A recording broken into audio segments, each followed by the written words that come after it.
aku juga nggak mau, orang hampir pengen nangis juga, maksudnya orang perih.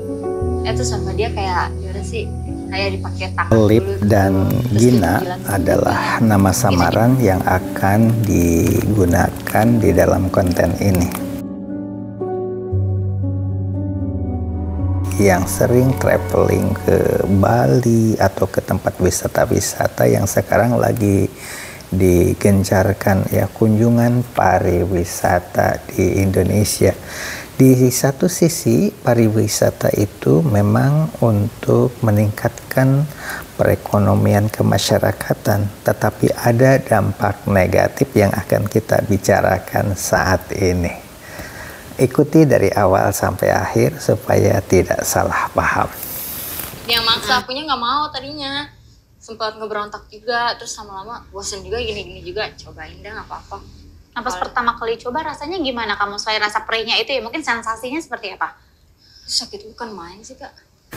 Namanya gimana Pertamanya sih, menerima hadiah yang mengagetkan, kayak mainan begitu. Kayak ini boneka-boneka seperti ini kan mainan.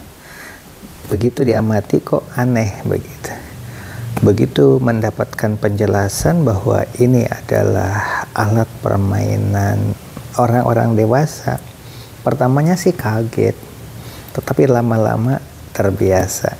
Jadi awal mula itu adalah pembiasaan dulu, lama-lama menjadi ketagihan dan akhirnya menjadi bagian dari budaya itu sendiri. Menjaga pergaulan itu begitu penting.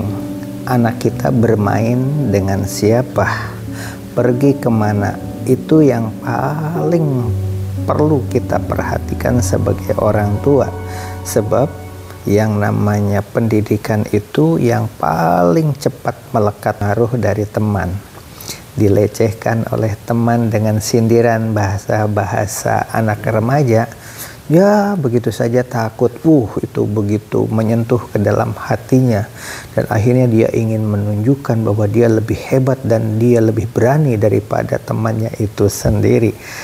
Atau awal mula perilaku menyimpang dilakukan oleh sekelompok remaja.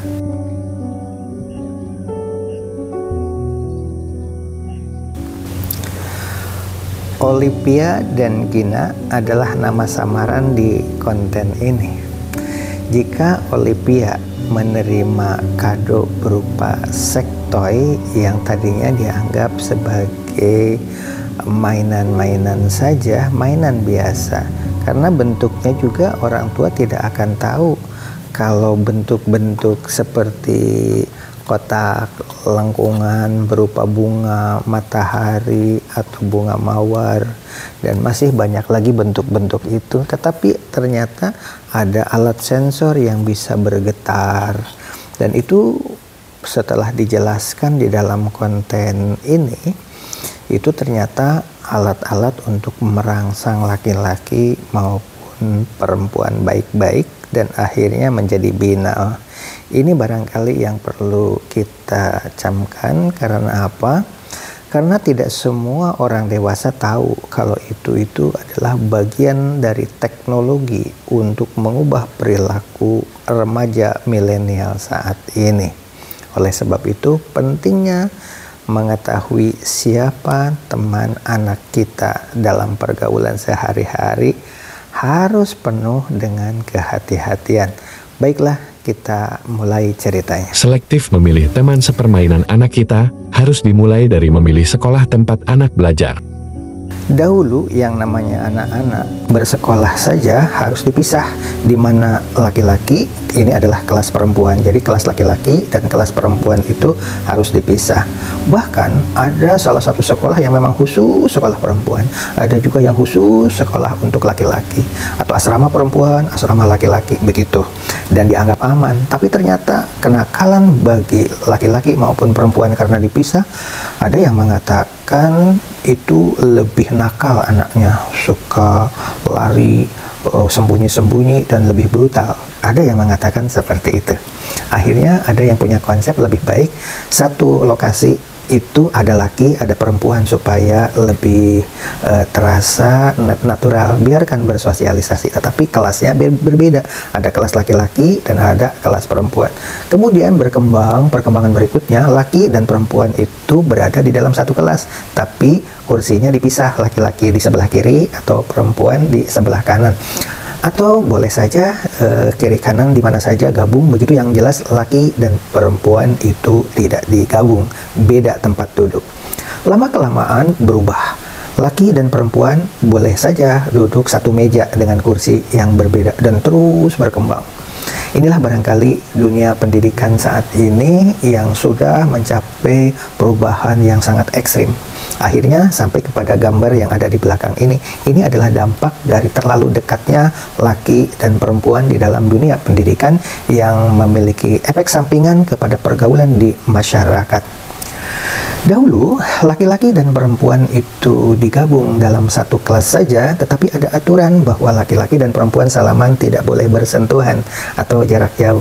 Kemudian berubah, boleh saja salaman laki dan perempuan bersentuhan seperti ini, tapi tidak terlalu lama atau tidak memiliki cara-cara yang bisa membangkitkan gairah seksual, misalkan seperti itu. Nah, sekarang di sekolah yang berbau agama saja, itu laki dan perempuan digabung, tidak jadi masalah. Salaman bersentuhan juga tidak jadi masalah. Itu sekolah agama, apalagi sekolah yang sifatnya umum seperti di sekolah negeri. Nah, yang akan kita ceritakan di sini adalah tentang hadiah berupa sektoy dalam bentuk hadiah kado ulang tahun, tetapi ternyata itu adalah alat-alat permainan yang ketika mereka bertemu berdua diuji coba di tempat umum dan tidak sadar kalau di tempat rame-rame itu justru ada suatu rahasia di antara dua jenis kelamin itu. Dengan alat itulah mereka bisa mempergunakan sensor, mempergunakan handphone, getarannya juga dikurangi, diperbanyak, ditingkatkan, dan masih banyak. Nah, pada saat itulah kemanusiaannya menjadi terganggu, menjadi perilaku seperti hewan karena alat tadi, dan akhirnya check-in. Inilah barangkali sebagai bahan gambaran dari sebuah hadiah bisa mengakibatkan seperti itu. Jadi kalau diajak langsung check-in, jelas mereka ada nilai-nilai moral yang diajarkan di sekolah, mereka junjung tinggi, tetapi mempergunakan alat-alat yang dia perkenalkan secara bertahap, akhirnya dia uji coba dan gairah seksualnya itu terbangkitkan setahap demi setahap. Ketika sudah terangsang, apapun dia lakukan, termasuk sampai check-in. Inilah barangkali gambar di belakang ini hanya sebagai ilustrasi saja. Saya tidak menceritakan apa yang dibahas di Bincang Rajang, tetapi dari segi teknologinya saja. Ternyata ada teknologi-teknologi yang harus kita cermati sebagai orang tua. Biasanya kan ini rame-rame, nggak apa-apa. Ada laki, ada perempuan, masa iya sih bisa berbuat senonoh seperti itu, dan masih banyak logika-logika lain yang membantah kemungkinan terjadinya perilaku menyimpang itu. Ternyata dengan adanya handphone atau HP yang bisa masuk ke kamar, seperti di cerita sebelumnya, perempuan baik-baik yang main sinetron itu berkenalan dengan om-om, kemudian dikasih uang, setiap kali pertemuan dikasih uang jajan, dikasih makanan, diajak jalan-jalan, terus begitu. Lama-kelamaan sudah terbiasa dengan menerima hadiah-hadiah seperti itu. Akhirnya video call. Dalam video call itu biasa-biasa saja di awalnya, tapi lama-lama ada pembelajaran-pembelajaran yang dia berikan sampai membahas tentang burung. Pertama hanya melihat sebuah burung, begitu ketemu kok dikasih amplopnya lebih besar, dikasih uang jajannya lebih besar, dan terus berkembang ketika pakai video call atau video-videonya itu mengarah siaran langsungnya itu lebih ekstrim lagi, yang akhirnya jadi terbiasalah hubungan seksual jarak jauh lah bahasanya seperti itu. Dan ketika bertemu meningkat lagi pemberian hadiahnya. Itu awal mula barangkali. Antara anak muda yang masih bau kencur saja ketemu dengan om-om bisa seperti itu, apalagi anak-anak remaja yang dewasa sebelum waktunya. mereka sudah berkenalan dengan teknologi-teknologi yang seperti tadi katakan gambarnya tuh, seperti di belakang itu yang dipegang wanita itu, usia 16 tahun dia sudah hilang kegadisannya dan tidak berdarah menurut ceritanya, padahal dia belum pernah melakukan hubungan suami istri. Tetapi karena mempergunakan alat-alat teknologi seperti tadi, begitu dia melakukan tidak ada rasa sakit dan tidak ada seperti yang diceritakan masa lalu, istilahnya tentang kegadisan itu. Nah, di dalam Bincang Ranjang ini dijelaskan, karena apa? Karena memang sudah terbius dengan gairah yang sangat tinggi sehingga tidak berdarah.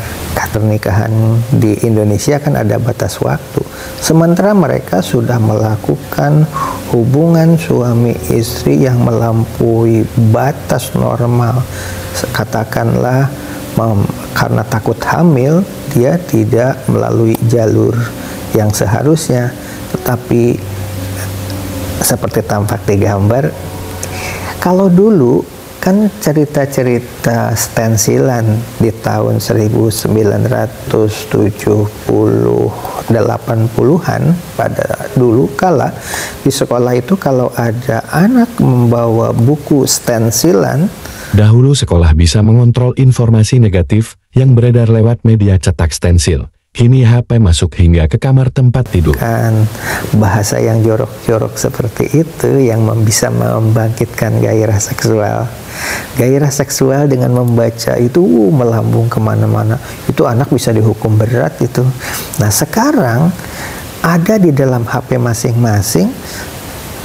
Kisah Ranjang ini kalau ditonton sama remaja itu menurut saya secara pribadi lebih sensasinya itu lebih dibanding dengan video-video porno atau blue film. Kalau blue film itu nontonnya bisa rame-rame sehingga saling tegur dan malu sesama teman. Tetapi kalau cerita-cerita seperti ini ketika mempergunakan Walkman, handset maksudnya, mereka kan kok ini kan cuma gambar dua orang berbincang-bincang, tetapi isi perbincangannya itulah yang membuat lebih bergairah daripada nonton blue film. Kalau nonton blue film kan tidak mungkin ditonton di tempat ramai, tetapi kalau nonton perbincangan dua orang ini, HP-nya dilihat sama orang lain juga tidak jadi masalah. Padahal yang ada di headsetnya itu, yang dia dengarkan itu lebih berimajinasi yang sangat jauh sekali karena bercerita tentang pengalaman-pengalaman mereka. Ya, luar biasa saat ini beratnya ya untuk para pendidik. Baik, kita lanjutkan kisahnya di episode yang lain. Demikian dulu, wabillahi taufiq wal hidayah. Wassalamualaikum warahmatullahi wabarakatuh.